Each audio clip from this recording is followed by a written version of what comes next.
أعوذ بالله من الشيطان الرجيم. بسم الله الرحمن الرحيم. الحمد لله رب العالمين، والصلاة والسلام على طه الأمين محمد المبعوث رحمة للعالمين وعلى آله سفينة نجاة المؤمنين من الغرق والحلقة. إنما الأعمال بالنيات وإنما لكل امرئ ما نوى. كتاب دلائل الخيرات وشوارق الأنوار في ذكر الصلاة على النبي المختار للشيخ محمد بن سليمان الجزولي رضي الله عنه. الحمد لله من كمل shimfiɗa ta wannan littafi cikin taimakon ubangiji ba don ƙarfinmu ba.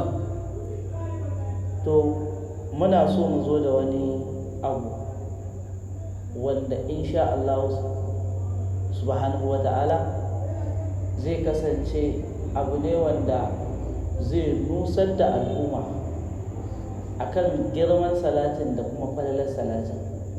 Mun adanta wa kanmu cewa karatun dala'il khairat zani, amma wasu suna kallon dala'il khairat a matsayin wani littafi garibi wanda ma kaman ko bid'a ko makamancin haka. Shi salatin yana da asali, don haka sai muke ƙoƙarin mu yi wani abu wanda muna ganin zai yarda da Allah subhanahu wa ta'ala, kuma zai zaburar da al'umma a wajen yinsa. Muka hanga muka gano littafi na Imam Yusuf an-Nabhani afdal salawati ala sayyidis sadati. A ciki dai sai muka gano wasu gurare da shi Imam Yusuf an-Nabhani ya fitar da ya kawo hadisai tunda fasali yayi, ya kawo hadisan da suke targibi na yi wa annabi sallallahu alaihi wasallam salati. To za mu riskar da waɗannan ahadis a cikin waɗannan karatuttuka da za mu yi insha Allah. Don haka wa ma tawfiqi illa billahi alaihi tawakkaltu wa ilaihi unib. Muna fassara ne na dala'ilul khairati, kuma za mu shiga cikin du'a'un niyyati a yau. Don haka idan muka yi du'a'un niyyati za mu dora ne kawai. To a cikin afdal salawati ala sayyidis sadat na Imam Yusuf an-Nabhani, al-fasal al-thani, fasali na biyu, kuma shafi na 18, daga nan za mu fara. Ice al-fasal al-thani fil ahadith allati waradat fiha at-targhib fi salati alayhi sallallahu alayhi wa sallam bi sighati al-amri. Wannan fasali na biyu zai ma bayani ne a cikin hadisan da suka zo ko kwadaitarwa ta zo cikinsu da yi wa manzon Allah sallallahu alaihi wa sallama salati da siga ta umarni. Annabi yana umarni a yi wani hauhi da makamancin sigar da take ta umarnin. Wadda fiya zikirul i'adati ko zikirul adadi, da siga wacce ta zo a harshen manzon Allah sallama ta maimaita salatin ko adadi na yin salatin, ka qaulihi alaihi salatu wassalam, kamar da shugaba yake faɗa a cikin zancensa mai girma, man salla alayya salatan wahidatan sallallahu alaihi biha ashara. Duk wanda in ji manzala sallama ya yi min salati guda ɗaya, to ya sani Allah zai masa salati 10. a madadin wannan ɗayan, wa ma yunasibu zalika da abin da ya danganci haka, za a iya ma 70 sama da haka. Qala rasulullahi sallallahu alaihi wasallam, shugaba sallallahu alaihi wasallama yana cewa, man salla alayya salatan, duk wanda ya mun salati, sallallahu alaihi biha 10, Allah zai masa salati 10 da wannan salati guda ɗaya. Rawahu Muslim ya rawaito wannan hadisi. Wa qala sallallahu alaihi wasallama, shugaba sallallahu alaihi wasallam yana cewa, sallu alayya, ku yi salati a gare ni, fa inna salatukum alayya, domin cewa salatin da kuke yi min zakatun lakum, zakatun lakum, kaman zakka ne a tare da ku, wa innaha adha'afun mudha'afa. Shugaba sallallahu alaihi wasallama yace, ladan salatocin fa da kuke mun, ko sakamakon salatocin da kuke mun, adha'afun, ninke ce, mudha'afatun, abannin ninka, ma'ana ladanta ko sakamakon ta bai da adadi kenan. Salatin annabi yana da girma. Wa kana sallallahu alaihi wa sallama yaqul, shugaba sallallahu alaihi wa sallama ya kasance yana cewa, sallu alayya, ku yi salati a gare ni, fa inna Allah azza wa jalla yusalli alaikum, domin cewa muddin kun mun salati, to ku sani ubangiji subhanahu wata'ala kuma fa zai muku salati. Wa qala sallallahu alaihi wa sallam, shugaba sallallahu alaihi wa sallama ya ce, la taj'alu qabri idan, kada ku sanya kabarina ya zamto wajen biki, wajen wasa, wajen hargowa. Wa sallu alayya, sannan ku dinga min salati, fa inna salatukum, domin cewa salatunku tablughuni, manzo Allah sallallahu alaihi wasallama yace salatunku tana zuwa gare ni, haisu kuntum, a duk inda kuka yi min salati, wannan salatin Allah zai ɗauko ta ya kawo, ya isar da ita zuwa inda nake. Wa qala sallallahu alaihi wasallam, shugaba sallallahu alaihi wasallama yace, haisu ma kuntum fa sallu alayya, a duk inda kuke a faɗin duniya ku yi ta min salati, fa inna salatakum tablughuni, domin cewa salatin da kuke min tana raskuwa zuwa gare ni. Wa qala sallallahu alaihi wasallam, shugaba sallallahu alaihi wasallama yace, inna lillahi mala'ikatan sayyahina, ubangiji fa yana da wasu mala'iku sayyahina, waɗanda suke masu yawo, masu kewaye, masu zagaye, guri unguwa lungu sako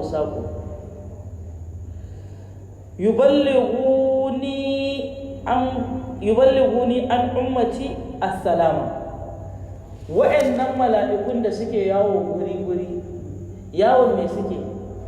Yawon ɗauko rahoton inda ake wa annabi Muhammadu salati suke. Duk inda ake wa annabi salati sai su je kamar 'yan jarida, sadda suka tafi neman rahoto, lungu sako suke shiga. To irin waɗannan ubangiji ita na da kawai don ɗauko rahoton inda ake gaishe da annabi ake mai salati. An fahimta? Kullum suna nan suna yawo a ko'ina. Me aikinsu? yuballighuni an ummati assalama, suna iyan min da salatocin al'ummata da suke min, ko gaishe-gaishen da al'ummata suke min, ji annabi Muhammad sallallahu alaihi wasallam. Ashe duk inda kake, ko kai salati ibrahimi, ko kai salatin nari, ko kai salatin fati, ko kai kowane irin salati idan kai, za a iya wa da manzon Allah sallallahu alaihi wasallama shi. Idan salatul fati ne, idan salatul sabiki ne, idan dalailul khairati ne ma, za a kai wa shugaba sallallahu alaihi wasallama wannan salatin, saboda su mala'ikun ba a iyakance su da wani ku suke zuwa ba, kawai a duniya suke yawo suna nemo inda ake wa annabi salati. An fahimta? Wa qala sallallahu alaihi wa sallam, shugaba sallallahu alaihi wa sallama yace man salla alayya, duk wanda yayi min salati balagatni salatu, to salatin da yayi min za ta taso ta zo har inda nake ta riske ni. In ji annabi Muhammadu. Ashe in kana so ka saba da annabi, in kana so annabi ya gane ka, in kana so ya san ka, in kana so ku dinga gaisawa kullum kamar kana hira da annabi, baka da aiki sai yin salati kenan.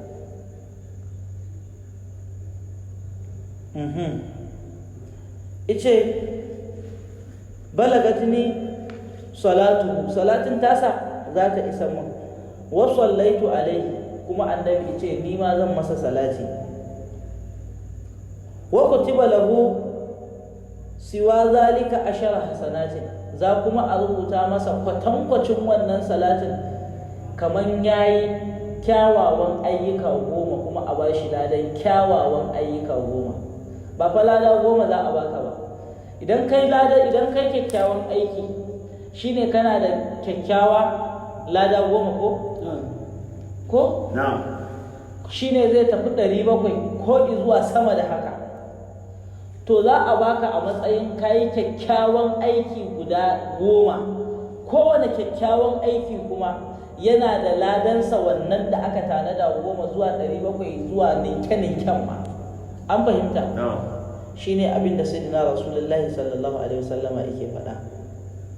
Wa qala sallallahu alaihi wasallam, manzo Allah sallallahu alaihi wasallama yace man salla alayya inda qabri sami'tuhu, duk wanda ya mun salati in ya zo bakin raudata to ina jin sa. Ka je gaban raudan manzon Allah ka ce assalatu wassalamu alayka ya rasulullah, annabi ce ina jin ka. Wa man salla alayya gha'iban, duk wanda ya mun salati ba a raudata ba, a ko ina kake a fadin duniya, ice bulligtuhu, za a iya mun, za a ɗauko wannan salatin a kawo mu. Wa qala sallallahu alaihi wasallama, mazala sallallahu alaihi wasallama yace ma min ahadin yusallimu alayya, babu wani ɗaya a duniya da zai mun salati ko ya gaishe ni, illa raddallahu alayya ruhi, face ubangiji ya dawo min da raina, hatta arudda alaihi salama, haddai ni ma in yi min salatin mayan masa da wannan salatin da ya min. Ashe idan kana so ka saba da manzon Allah, idan kana so kullum misalin kaman kuna hira ne da annabi, me za ka kama? Salatin manzon Allah sallallahu alaihi wasallam. Alhamdulillah. Wannan za mu ke adantawa yau saboda shimfiɗa ne, mun yi shi inda za mu ja hankalin al'umma, amma za mu dinga ɗaukar, saboda waɗannan na farkon sun ba da wani saƙo ne, saboda ba za mu yi bayani mai tsayi ba don kan mutum ya lokacin. Amma a dunkule wanda i fahimta akwai saƙon da suke bayarwa. Targib ne. دلائل الخيرات. أعوذ بالله من الشيطان الرجيم. بسم الله الرحمن الرحيم. الحمد لله رب العالمين وحسبي الله ونعم الوكيل ولا حول ولا قوة إلا بالله العلي العظيم. اللهم إني أبرأ إليك من حولي ومن قوتي إلى حولك وقوتك.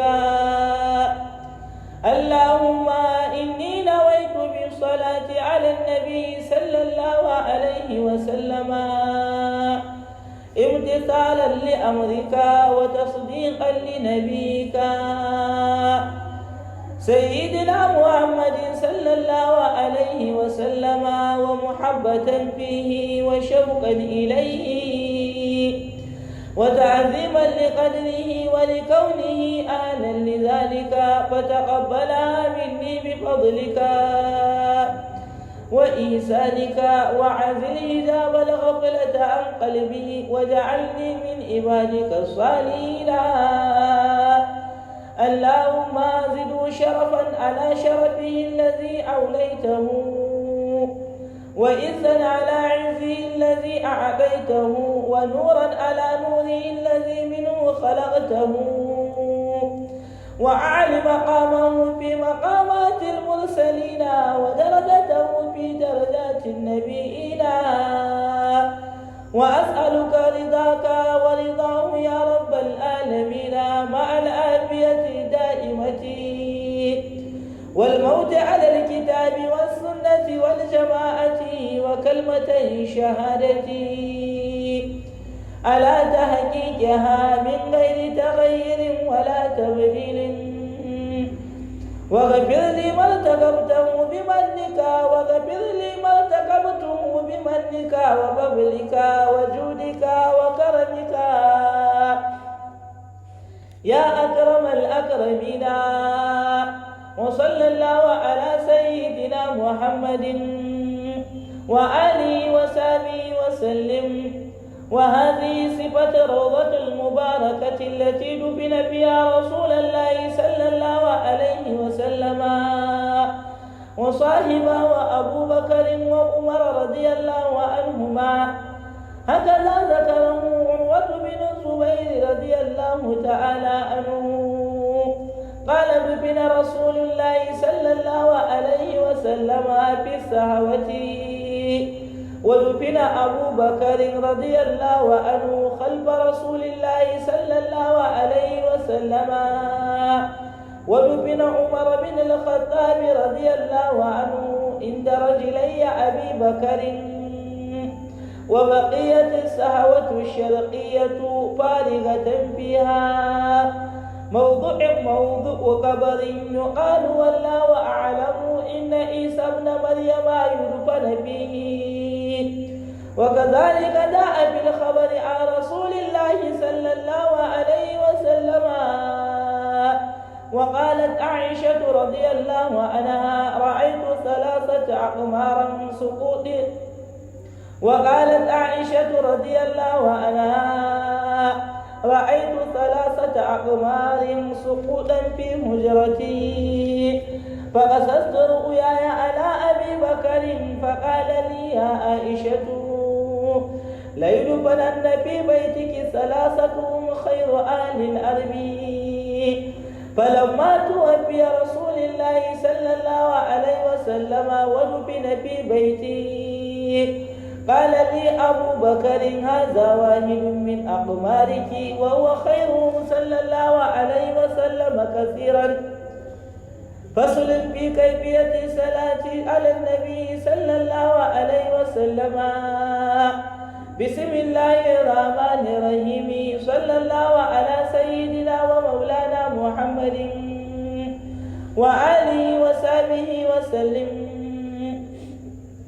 اللهم صل على سيدنا محمد وأزواجه وذريته كما صليت على سيدنا إبراهيم، وبارك على سيدنا محمد وأزواجه وذريته كما باركت على سيدنا إبراهيم إنك حميد مجيد. اللهم صل على سيدنا محمد وعلى آله كما صليت على سيدنا إبراهيم، وبارك على سيدنا محمد وعلى آل سيدنا محمد كما باركت على سيدنا إبراهيم في العالمين إنك حميد مجيد. اللهم صل على سيدنا محمد وعلى سيدنا محمد كما صليت على سيدنا إبراهيم، وبارك على سيدنا محمد وآل سيدنا محمد كما باركت على سيدنا إبراهيم إنك حميد مجيد. اللهم صل على سيدنا محمد النبي الأمي وعلى آل سيدنا محمد اللهم صل على سيدنا محمد عبدك ورسولك. اللهم صل على سيدنا محمد وعلى آل سيدنا محمد كما صليت على سيدنا إبراهيم وعلى آل سيدنا إبراهيم إنك حميد مجيد. اللهم بارك على سيدنا محمد وعلى آل سيدنا محمد كما باركت على سيدنا إبراهيم وعلى آل سيدنا إبراهيم إنك حميد مجيد. اللهم وترحم على سيدنا محمد وعلى آل سيدنا محمد كما ترحمت على سيدنا إبراهيم وعلى آل سيدنا إبراهيم إنك حميد مجيد. اللهم وتحنن على سيدنا محمد وعلى آل سيدنا محمد كما تحننت على سيدنا إبراهيم وعلى آل سيدنا إبراهيم إنك حميد مجيد. اللهم وسلم على سيدنا محمد وعلى آل سيدنا محمد كما سلمت على سيدنا إبراهيم وعلى آل سيدنا إبراهيم إنك حميد مجيد. اللهم صل على سيدنا محمد وعلى آل سيدنا محمد وارحم سيدنا محمدا وعلى سيدنا محمد وبارك على سيدنا محمد وعلى آل سيدنا محمد كما صليت ورحمت وباركت على سيدنا إبراهيم وعلى آل سيدنا إبراهيم في العالمين إنك حميد مجيد. اللهم صل على سيدنا محمد النبي الأمي وأزواجه أمهات المؤمنين وذريته وأهل بيته كما صليت على سيدنا إبراهيم إنك حميد مجيد. اللهم بارك على سيدنا محمد وعلى آل سيدنا محمد كما باركت على سيدنا إبراهيم إنك حميد مجيد. أعوذ بالله والصلاة والسلام على رسول الله. دعاء النية.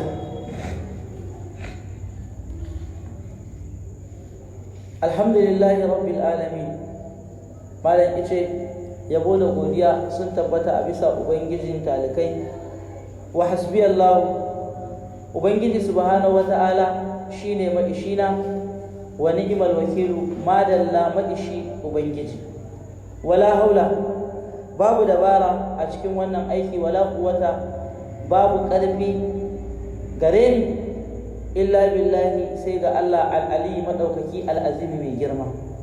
Allahumma, ya mai dubun suna, inni abra'u ilaika, ina mai kubuta zuwa gare ka, min hauli, daga dabarata, wa min quwwati, da ƙarfina, ila haulika, ina mai fakewa zuwa dabaran nan taka, tsarin nan naka kenan, wa quwwatika, da kuma ƙarfinka, tabbatarwarka kenan. Allahumma, ya mai dubun suna, inni nawaitu bi salati ala nabi sallallahu alaihi wa sallam, haƙiƙa ni jazuli na yi niyya ta yi wa shugaba annabi sallallahu alaihi wa sallam salati. Imtisalan li amrika, zan yi wannan salati don sadar da umarninka da kace inna Allaha wa mala'ikatahu yusalluna 'alan nabi ya ayyuhallazina amanu sallu alaihi wa sallimu taslima. Ya ayyuhallazina amanu shine umarnin, sallu alaihi wa sallimu taslima. To zan yi shi ne don sadar da umarninka. Wa tasdiqan li nabiyika, zan kuma yi wannan salati ne don gasgatawa da annabinka sallallahu alaihi wasallama a bisa abubuwan da faɗa na daga darajoji da martabobi na salatocinsa, kamar da muka gabatar a farkon karatu. Na yadda da duk abin nan da annabi sallallahu alaihi wasallama ya faɗa a cikin duk wa'annan hadisan, yadda da su din shi yasa ma zan yi wannan aiki. Sayyidina Muhammadin, wanda shine shugabanmu, babban jakadan ka rasulullahi, wa muhabbatan fihi, zan yi wannan aiki ina mai bayyanar da soyayyata a bisa janibin shugaba sallallahu alaihi wasallam, wa shauqan ilaihi, zan yi ina mai bayyanar da shauƙina, begantuwa ta zuwa ga janibin manzon Allah sallallahu alaihi wasallam wa ta'ziman li qadarihi. Zan yi wannan aiki ne dan girmama kadari da martabar sayyidina rasulullahi sallallahu alaihi wasallama wa li kaunihi ahlan li zalika. Zan yi wannan salati ne da na kudura ne da zuli saboda annabi ya cancanta a yi masa haka. don haka fata ƙabbala hamini, ya ubangiji ina roƙonka karɓi wannan abu da nake ƙoƙari yi bi fadlika, ba don jazuli ya isa ba, ba don jazuli ya kai ba, don falalanka za ka karɓi wannan abu da zai yi. Wa isanika, don kyautayinka da kake yi wa bayinka. Ubangiji ka kyautata mun cikin karɓan wannan aiki. Wa azil hijabal ghaflata an qalbi, ya ubangiji ina roƙonka ina yi mamagiya ga gusar da wannan hijabi a sitar wanda ilillibe zuciyata na daga rafkana. Duk rafkanar da za ta iya rafkanar da ni ga biran abin da ya dace a janibin annabi, to Allah ka ɗauke mun wannan rafkanar, ka raba ni da ita, ka raba ta da ni, ka gusar da ita daga cikin zuciyata. Waja'alni, ya ubangiji ka sanya ni min ibadika salihin, daga cikin managartan bayinka. Allahumma, ya mai dubin suna, zidu sharafan, ka ƙara wa annabi Muhammad sallallahu alaihi wasallama ɗaukaka, ala sharafihin lazi aulaitahu, akan ɗaukakan nan wacce ka jibinta masa ita, ɗaukakan da ka bashi wacce ififici kowa, to annabi ya ubangiji ƙara wa shugaban halitta ɗaukaka saman da wacce ka bashi. Wa izzan, Allahumma ya mai dubin suna, ziduhu izzan, ka ƙara masa buwaya. Wa za a ƙara wa shugaba sallallahu alaihi wasallama? Ala izzihin lazi a aɗaitahu, a bisa burbushin wannan buwayar da ka ba wa annabi Muhammadu sallallahu alaihi wasallam. Wa nuran, Allah ka ƙara cika hasken annabi, ka cika haskensa. Ala nurihi allazi minhu khalaqtahu, a bisa hasken nan da ka jibinta masa, wanda ma daga shi ne ka halicce shi, shine hasken zatinka. Wa a'li maqamahu, Allah ka ƙara cire matsayin annabi Muhammadu, ka ƙara masa matsayi, ka ƙara masa promotion fi maqamatil mursalina, a cikin matsayin nan ko muƙaman nan na al-mursalina manzanninka. Ya zamto dama ya fi su, to ya ƙara fifitarsu sallallahu alaihi wasallam. Wa darajatahu, Allah ka ƙara wa annabi, ka ƙara lula darajar manzan Allah sallallahu alaihi wasallama fi darajatin nabiyina, a cikin darajojin annabawa. Akwai waɗanda suka fifita, suka ɗaukaka annabawa, to ko da annabi ya fifice su, to ubangiji ƙara masa fifiko, ƙara masa ɗaukaka burbushin wacce ka bashi a kansu. Wa as'aluka, ya ubangiji ina roƙonka, me nake roƙo? Ribaka, yaddarka, Allah ka yadda da ni. Wa ribahu, ya ubangiji ina roƙonka annabi shi ma ya yadda da ni. Ina neman yaddarka da yaddan manzon Allah sallallahu alaihi wasallam. Ai yadda annabi sallallahu alaihi wasallama abin nema ce. Ubangiji subhanahu wata'ala yana faɗa a cikin suratu tauba, wallahu wa rasuluhu ahaqqu an yarduhu in kanu mu'minin. Ai Allah da annabi su ne waɗanda suka cancanta bayi su nemi yadda su ba yadda al'umma ba, amma in fa su bayin sun kasance mu'minai. Ashe ba wanda zai nemi yadda Allah kuma ya nemi annabi ma ya yadda da shi, sai wanda ya kasance mu'mini. Ba in ji ni ba, in ji ubangiji subhanahu wa ta'ala. To Allah, Imam Jazuli ce, ina fatan ka sa annabi ya yadda da ni, kuma kai ma ka yadda da ni, mu ma Allah ya sa yadda da mu. ya rabbal alamina, ya ubangijin talikai. Ma'al afiyati, ya ubangiji wannan yadda da za ka sa annabi ya yadda da ni bayan kai ma ka yadda da ni, to ka ruɓanya min ita da lafiya adda'imati, wacce take lafiya ta titir ta har abada, wal mauti, kuma ubangiji ina roƙonka, ina mamagiya ka karɓi rayuwata alal kitabi, a bisa ina mai cikakken imani da tabbataccen aiki da littafinka alƙur'ani. Kada ya kasance akwai abin da ban yarda da shi ba a cikin alƙur'ani, ko harshe na yana faɗan ya yarda da shi amma aiki na yana saba masa. Wasunnati, sannan ubangiji ina neman alfarma gare ka, ina roƙonka kai mun alfarma ka karɓi rayuwata a bisa ina mai gasgatawa da sunnan nan ta manzon Allah, ma'ana zantuttukan da suka tabbata na annabi. Ba ina da ina bin annabi kuma ayyukana suna sabawa aikin annabi ko faɗin annabi ba, wanda faɗin ko aikin ya tabbata annabin ya yi shi. To ubangiji kai mun alfarma mutu ina mai cikakken aiki da alkur'ani da sunnar manzon Allah sallallahu alaihi wasallama, kuma ina mai cikakken imani da su. Wal jama'ati, ya ubangiji ina roƙonka ka sa rayuwata ta ƙare a bisa ban ware cikin jama'a ba,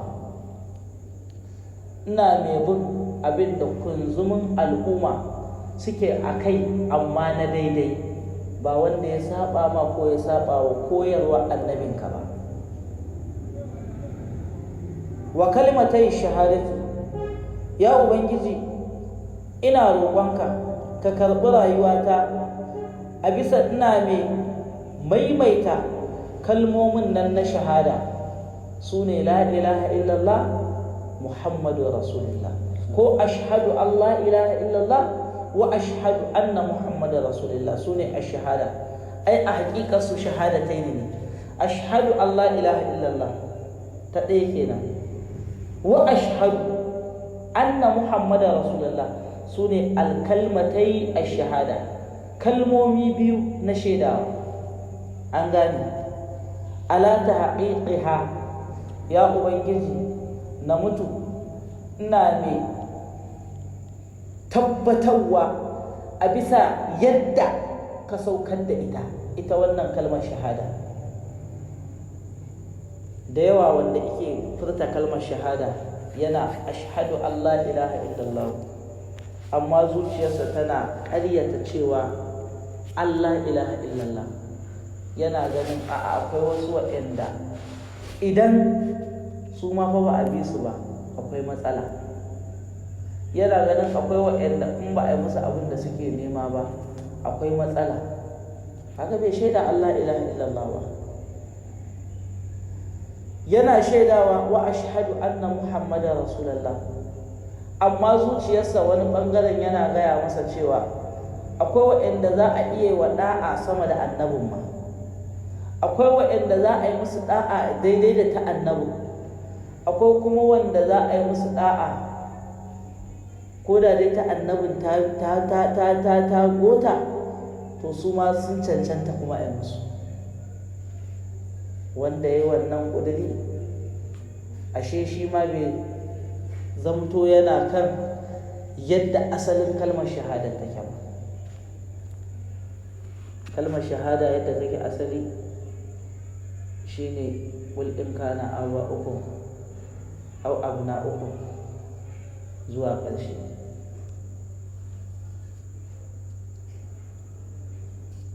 Ala tahqiqiha min gairi taghayyiri, ba tare da na canja ba. A bayan na yi kalmar shahada da tsarkakakkiyar zuciya, bayan na shiga cikin musulunci ko ina cikin musuluncin, kuma wani ayyuka na ya canja min haƙiƙar abinda ita wannan kalmomin shahada take kunshe da shi. Aikinka ko ƙudurinka na zuci ko zancenka yana ƙaryata abin da kake ko kai kalmar da shi na ashhadu an la ilaha illallah wa ashhadu anna muhammadar rasulullah sallama. Mafi yawan al'umma kuma a haka ake. Wala tabdili, ba tare da kuma na canja ba, na ma bar addinin na koma wani abin da ba. Wa gafirli, ya ubangiji kai mun gafara, ka yafe mun martakabtuhu, abin nan da na ɗashe shi na daga zunubi. Duk zunubin da na aikata ubangiji ka gafarta min shi. Saboda me za ka yi mun wannan gafarar zunuban? Bimannika, saboda alfarmarka, saboda kyautarka, saboda kyautayinka, saboda jin ƙanka ubangiji. Wa fablika, saboda falalan nan taka wacce ba ta da iyaka. Wa judika, saboda kyautarka wacce kake bayarwa ba tare da awo ba. Wa karamika, saboda karamcinka, ya akramal akramina, ya mafi karamcin masu karamci. Wa sallallahu, Allah ya yi salati ala sayyidina Muhammadin, a bisa babban jakada annabi Muhammad, wa alihi, da alayensa, wa sahbihi, da sahabbansa, wa sallama, ya amince musu. Wa hazihi, malam yace wannan da kake gani taswira, sifatu rawdatul mubaraka, taswira ce ta rauda wacce take mai albarka ko mai tsarki, allati tufina fiha rasulullahi sallallahu alaihi wa sallam, wadda aka binne shugaba sallallahu alaihi wa sallama a cikinta. Wa sahibahu, da abokanan nan nasa waɗanda suka abotace shi a rayuwa, ba abuta ta abuta ba, suka yi ɗalibta, suka yi almajirta a gabansa. Wane ne ko suwaye? Ce Abubakar, baban Bakar, shine Abdullah. Wa Umar, da kuma Umar ibn al-Khattab, ko shi kuma Abubakar ibn Abi Quhafa, ko Abdullahi bin Uthmana, radiyallahu anhuma, Allah ya ƙara yadda gare su. Hakaza, kamar haka ne, zakarahu Urwatu bin Zubair, Urwatu ɗan Zubair ya faɗi wannan ƙauli, Allah ya ƙara yadda a gare shi. Ƙala, ya ce, dufina Rasulullahi sallallahu alaihi wasallama fi sahwa, an binne shugaba sallallahu alaihi wasallama a farfajiya. Wa dufina Abubakar, an kuma binne Abubakar radiyallahu anhu, Allah ya ƙara yadda gare shi, khalfa Rasulillahi sallallahu alaihi wasallam, a bayan manzon Allah sallallahu alaihi wasallam. Wa dufina Umar bin al-Khattab, an kuma binne Umar dan Khattab radiyallahu anhu, Allah ya ƙara yadda gare shi, inda rajulayya Abi Bakar, nan da ƙarewar kafafuwan sayyidina Abubakar, inda kafafuwan sayyidina Abubakar suka kare, shi kuma sayyidina Umar anan aka binne shi. Wa baqiyatus sahwatu ash-sharqiyya, wani wajen a cikin wannan farfajiyar da aka binne manzon Allah sallallahu alaihi wasallama, wanda ana ishara ne zuwa ɗakin Nana Aisha radiyallahu anha, ana ishara ne zuwa ɗakinta. To wani waje wanda yake maɗaukaki daga ɓangaren gabas, baƙiya ya ragu. Farigatan, wannan wajen da ya ragu daga ɓangaren gabas, farigatan fiha, babu komai a cikinta.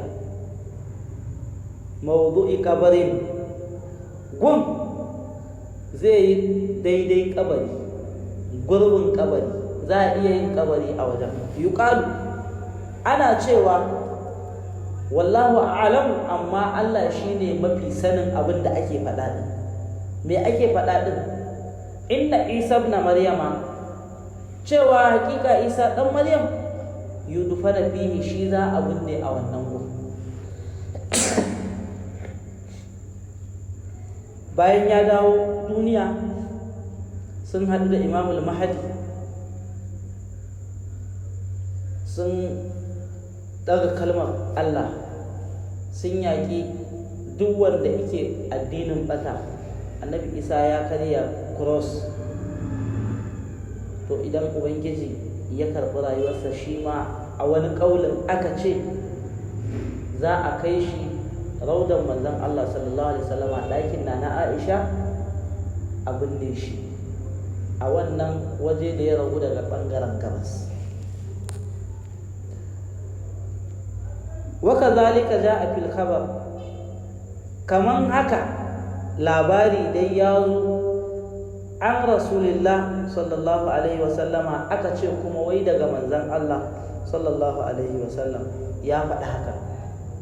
Wa qalat Aisha, nana Aisha radiyallahu anha Allah ya kare da gare ta tace ra'aytu thalathatu aqmari, naga wasu taurari ko wasu watanni guda uku su kudan da suka faɗo fi hujrati cikin ɗakina. Ta faɗa haka ko ta ga haka a halin tana bacci a mafarki. Bayan ta farka faƙasastu ru'yaya ala Abi Bakar, Nana Aisha ta ce sai na bawa Abi Bakar mahaifinta kenan labarin faga abin da ta gani a cikin baccinta. Faƙala li ya Aisha, sai na Abubakar sai ice mata ya Aishatu, ya ke Aisha, la yudfananna fi baitiki, da sannu wannan fassarar mafarkin naki taurari uku da suka faɗo a ɗakinki, to fassararsa shine da sannu za a binne a ɗakinki salasatuhum khairu ahlil ardi, ukun da su ne fiyayyin duk wanda ike tafiya ko ike rayuwa a ban ƙasa. Don haka falan ma tuwafiya rasulullahi sallallahu alaihi wasallam, yayin da shugaba sallallahu alaihi wasallama ya yi wafati, wadda fi na fi baiti kuma aka binne shi a ɗaki na, ƙalali abubakar ko ƙalali abubakar, sai abubakar ike ce min mahaifinta kenan, haza wahidun min aqmariki, to waɗannan taurarin da kika gani uku sun haɗu ko watanni uku da kika gani sun haɗu ɗakinki, to ga na farkon su na, wa huwa khairuhum, kuma shine fiyayyen su sallallahu alaihi wa sallama kathira. Allah ya masa salati da salami da yawa. Wannan akwai saɓane akan cewa waɗannan ukun la shakka shugaba sallallahu alaihi wasallama shine khairu ahli al-ard, shine khairu man yamshi ala thara, shine khairu man wada'a thara, shine fiyayyen wanda ita ka kasa, shine fiyayyen wanda ya tafiya a ban kasa. An fahimta? Amma sabani da yawa wanda fuskokin sabanin ma ba za su kirgu ba, cewa sayyidina Abubakar da sayyidina Umar bayan annabi su ne khairu ahlil ard. Wannan Shehu Tijjani akan haka yake, yana ganin cewa ba wasu khairu ahlil ard bayan annabi Muhammadu sallallahu alaihi wasallama in ba 'ya'yan gidansa ba, Nana Fatima, Imam Ali da Imam Hassan da Imam Hussein. Shehu Usmanu akan haka yake. Da yawa magabata akan haka suke, saboda ne su wani sashi ne daga jikin annabi Muhammadu, kuma su jinin annabi Muhammadu ne sallallahu alaihi wasallam. An fahimta? Don haka dama kuma ba annabi aka ce an faɗa ba, kuma magana ba annabi aka ce ya faɗa ba, magana ce aka ce mafarki aka yi. Wannan fassarar mafarkin ne in mafarkin ya tabbata. Na biyu, wannan shi fassarar mafarki wani abu ne wanda ilhama ce ta Ubangiji, za ka iya fassara daidai, za ka iya ɗauka ba daidai ba. Na biyu kenan. Na uku, mafarkin an ce taurari uku aka gani, kuma wanda su ne iyayyun da suke rayuwa a ban ƙasa, kuma an ce wani ku ya ragu daga ɓangaren gabas wanda za a binne sayyidina Isa alaihi salam a gun, kan ka karanta yanzu. To idan ya kasance wannan kaulin da aka ce gun da ya ragu daga ɓangaren gabas da za a binne annabi Isa alaihi salam, to idan aka binne annabi Isa alaihi salam ai sun zama su hudu kenan. To kuma Umar da Abubakar gaba suke da annabi Isa alaihi salam? Ba gaba suke da shi ba. To za mu izinanta cewa to idan haka ne sai dai taurarin ya zama hudu ne suka faɗo, ko kuma sadda za a binne annabi Isa to sai an cire ɗaya daga cikin ukun can, sai ya zama to sun cika ukun kenan. An fahimta? Amma muddin za a binne annabi Isa alaihi salam, to dama mafarki aka ce, to mafarkin nan bai tabbata ba. An fahimta? Ballantana fassarar ta zauna, ballantana har ya zamto sayyidina Abubakar da sayyidina Umar gaba suke da annabi Isa. An fahimta? Wallahu ta'ala a'ala wa a'lam. Wannan bayani ba mu ce haka ba ne lallai jazama. An fahimta? Amma dole za a fahimci haka. Ice fasalin wannan fasali ne fi kaifiyatin salati ala nabi sallallahu alaihi wasallam, da zai ma bayani cikin yaya salatin annabi sallallahu alaihi wasallama yake. Bismillahir rahmanir rahim. Ice sallallahu ala sayyidina, ubangiji subhanahu wata'ala yayi salati a bisa shugabanmu wa maulana, yayi salati a bisa majibincin lamarinmu Muhammadin annabi Muhammadu sallallahu alaihi wasallam, wa ala alihi da alayensa, wa sahabihi da sahabbansa, wa sallama yayi musu aminci. Allahumma ya mai dubun suna, salli ala sayyidina Muhammadin, kai salati a bisa shugabanmu annabi Muhammadu, wa azwajihi da matayensa, wa zuriyatihi da zuri'an nan tasa, kama sallaita kamar da kai salati ala sayyidina Ibrahima a bisa shugabanmu annabi Ibrahim, wa barik ya ubangiji ka yi albarka ala sayyidina Muhammadin a bisa shugabanmu annabi Muhammadu, wa azwajihi da matayensa, wa zuriyatihi da zuri'arsa, kama barakta kamar da kai albarka ala ali sayyidina Ibrahima a bisa ƴaƴan gidan ko zuriyar nan ta shugabanmu annabi Ibrahim. Innaka haƙiƙa kai ubangiji hamidun abun godewa ne, majidun abin girmamawa. Allahumma ya mai dubun suna, salli ala kai salati a bisa sayyidina shugabanmu Muhammadin annabi Muhammadu, wa ala alihi kai salati a bisa alayen nan nasa, kama sallaita kamar da kai salati ala sayyidina Ibrahima a bisa shugabanmu annabi Ibrahima, wa barik kai albarka ala sayyidina Muhammadin a bisa shugabanmu annabi Muhammadu, wa ala ali sayyidina Muhammadin ya ubangiji kai albarka a bisa ƴaƴan gidan annabi Muhammadu, kama barakta kamar da kai albarka ala ali sayyidina Ibrahima a bisa ƴaƴan gidan annabi Ibrahima, fil alamina innaka hamidun majidun, haƙiƙa kai abun yabo ne kuma abun girmamawa a cikin talikai ubangiji. Allahumma ya mai dubun suna,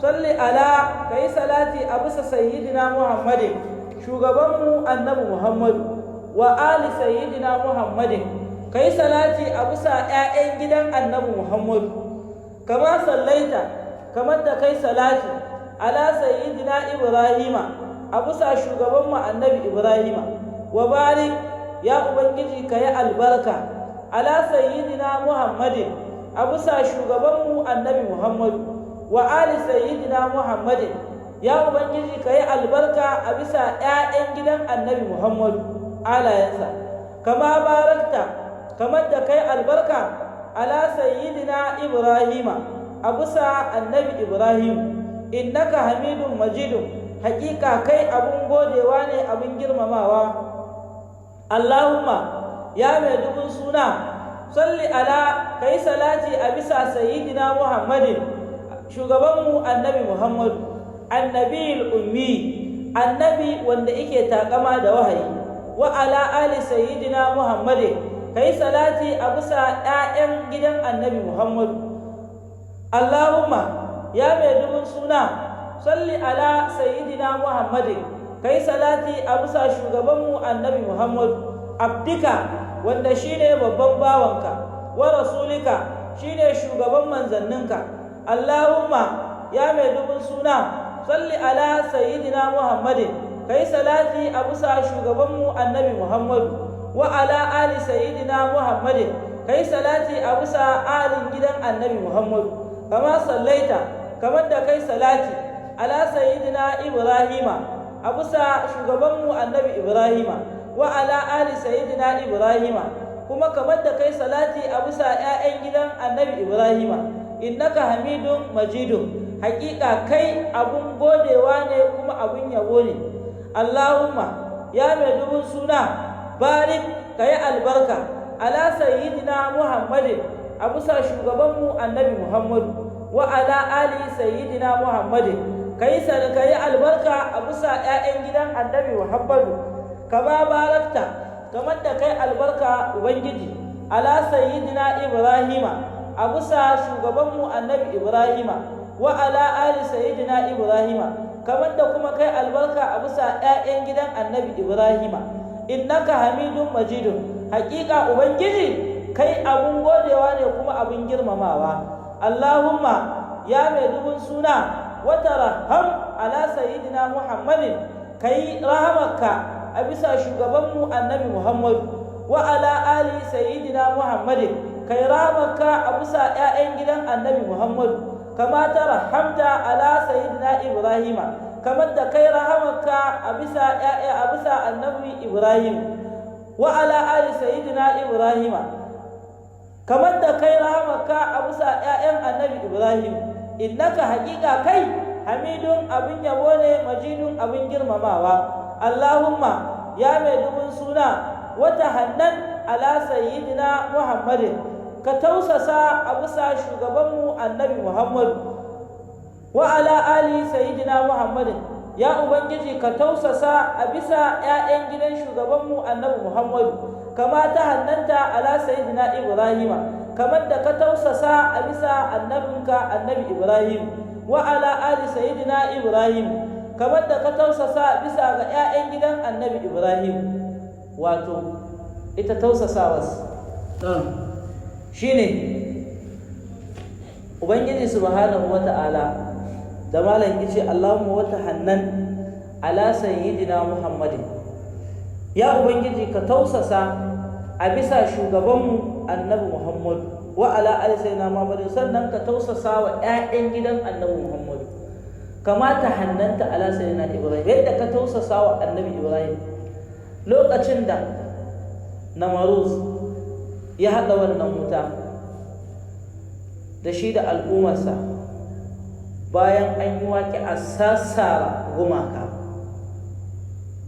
suka ce to ai dama yana kira zuwa wani abu wanda mu gane shi ba to mu gama da shi mana kawai sai suka haɗu cewa to su haɗa wuta mana kawai su ƙone shi ma gaba ɗaya ya mutu a huta to suka haɗa wannan wuta suka samu munjanik majaujawa suka harba annabi Ibrahim cikin wannan wuta.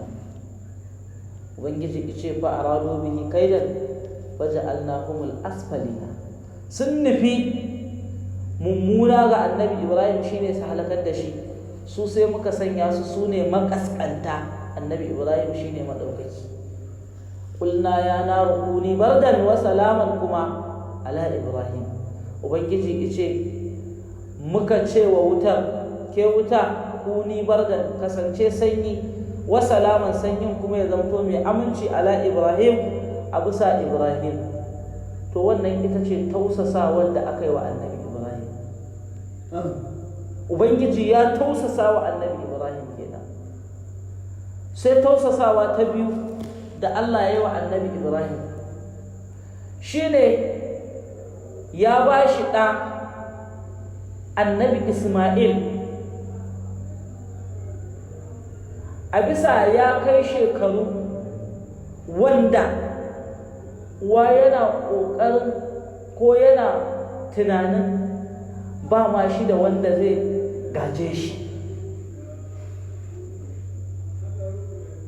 Lokacin da mala'iku suka zo suna yi masa albishara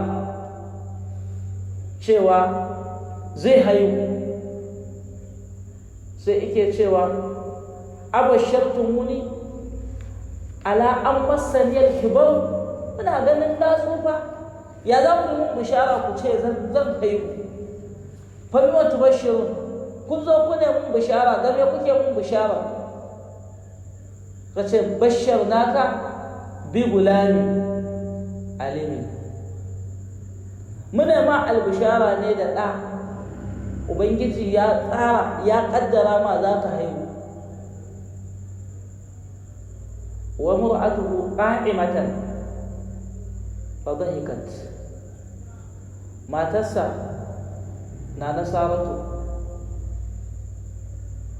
tana tsaye, ake duk wannan abin da ake, kawai sai ta yi dariya.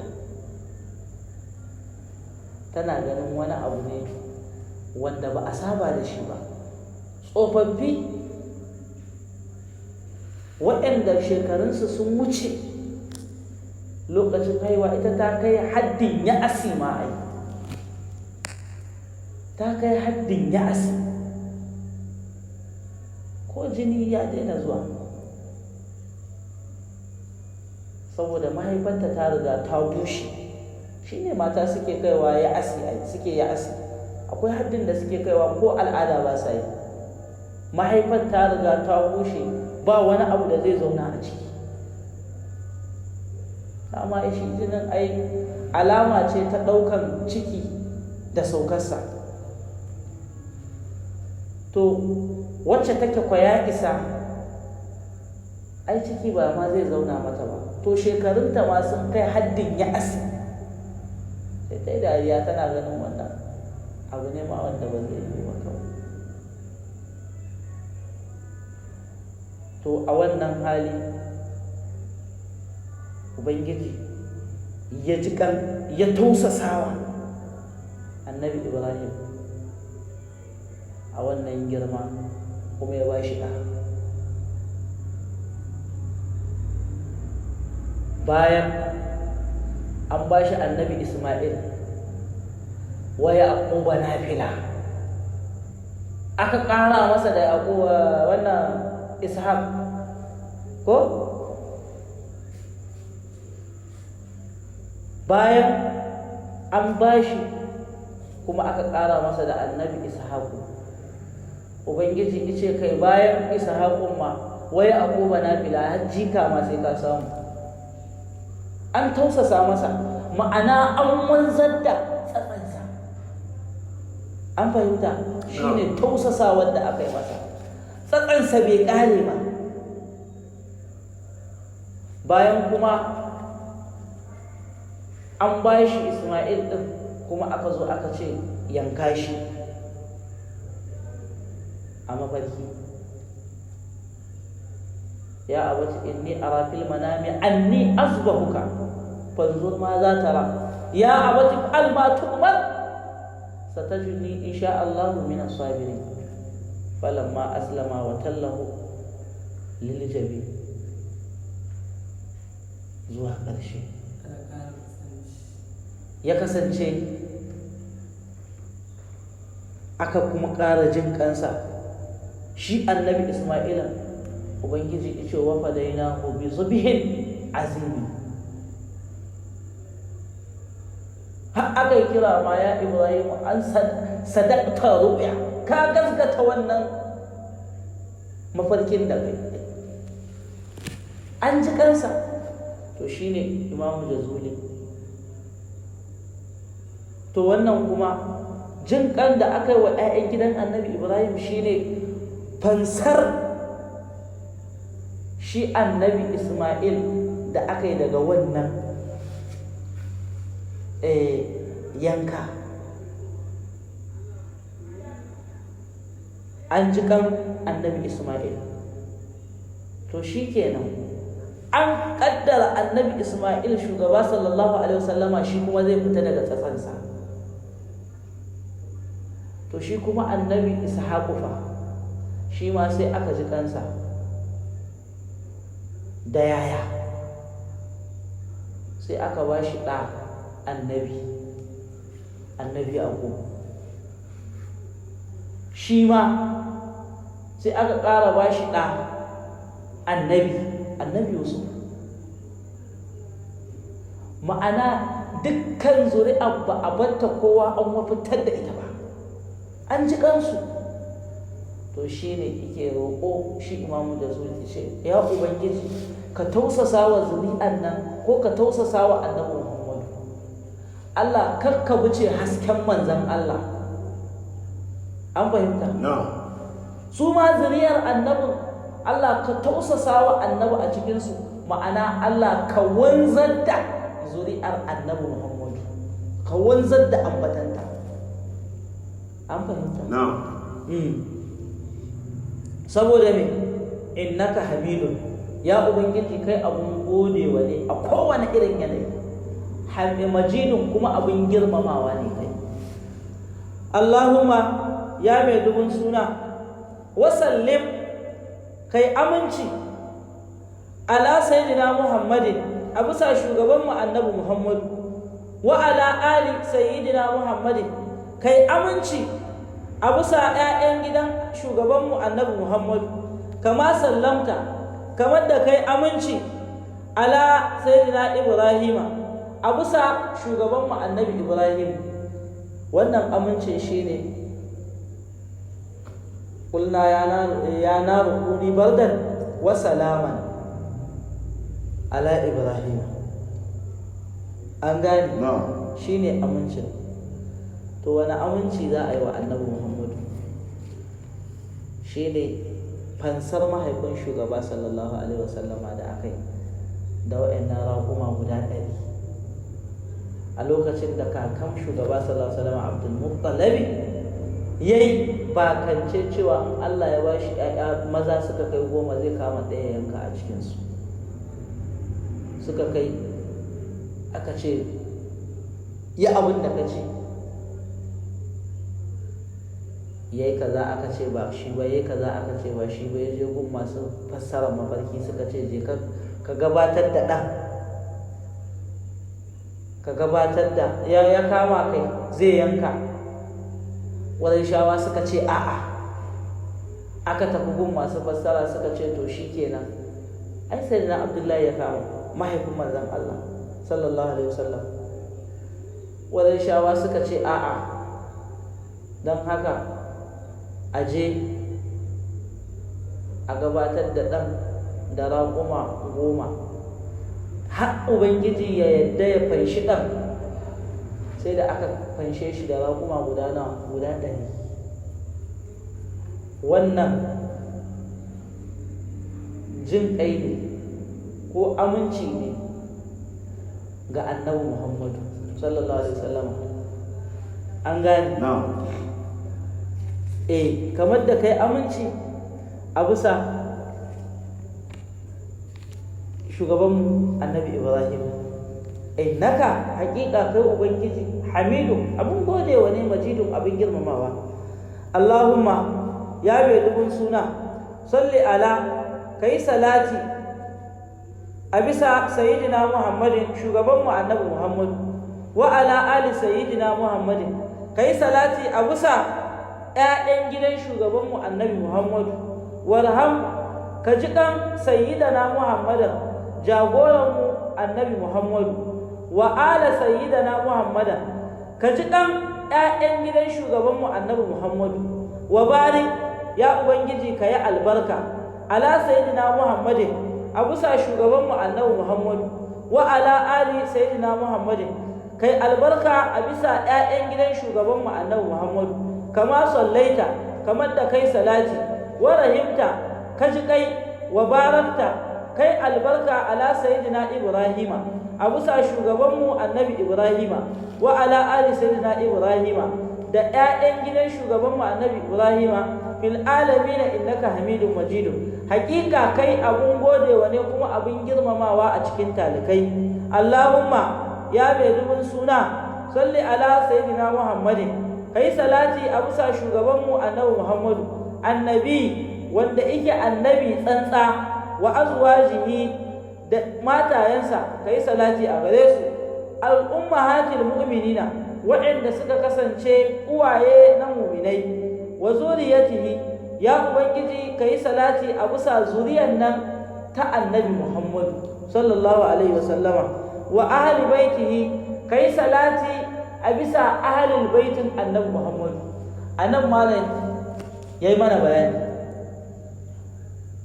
bayan Allah yayi salati a bisa annabi yayi a bisa matansa wanda suka kasance ummatul mu'minin uwaye na mu'minai to yayi wa zuriyar annabi Muhammad su ayi zuriyar manzon Allah sallallahu alaihi wasallam da bai kawo ahlul baitihi ba sai ya zamto waɗannan ahlul kisa'in su ake nufi amma da yace wa zuriyatihi ƴaƴan manzon Allah gaba ɗaya ƴaƴan annabi an gane min al-qasimi ila ibrahim daga kan al-qasim har zuwa kan al-ibrahim al-mu'azzam su ake nufi sai kuma ice wa ahli baitihi da ƴaƴan gidan annabi sune ahlul kisa'i allazi jallalahum rasulullahi sallallahu alaihi wasallama bi kisa'ihi wa qala allahumma haula'i ahla baiti fashab anhum rijsa wa tahhirhum tadhira to su malai yake nufi kama sallaita kamar da kai salati ala sayyidina ibrahima abusa shugaban mu annabi ibrahima innaka hamidun majidun haƙiƙa kai abin godewa ne ubangiji kuma abin girmamawa allahumma ya mai dubun suna barik kayi albarka ala sayyidina muhammadin abusa shugaban mu annabi muhammadu wa ala ali sayyidina muhammadin kayi albarka a bisa ƴaƴan shugaban mu annabi muhammadu alayensa kenan kama barakta kamar da kai albarka ala sayyidina ibrahima a bisa shugabanmu annabi ibrahima innaka hamidun majidun hakika kai abun godewa ne kuma abun girmamawa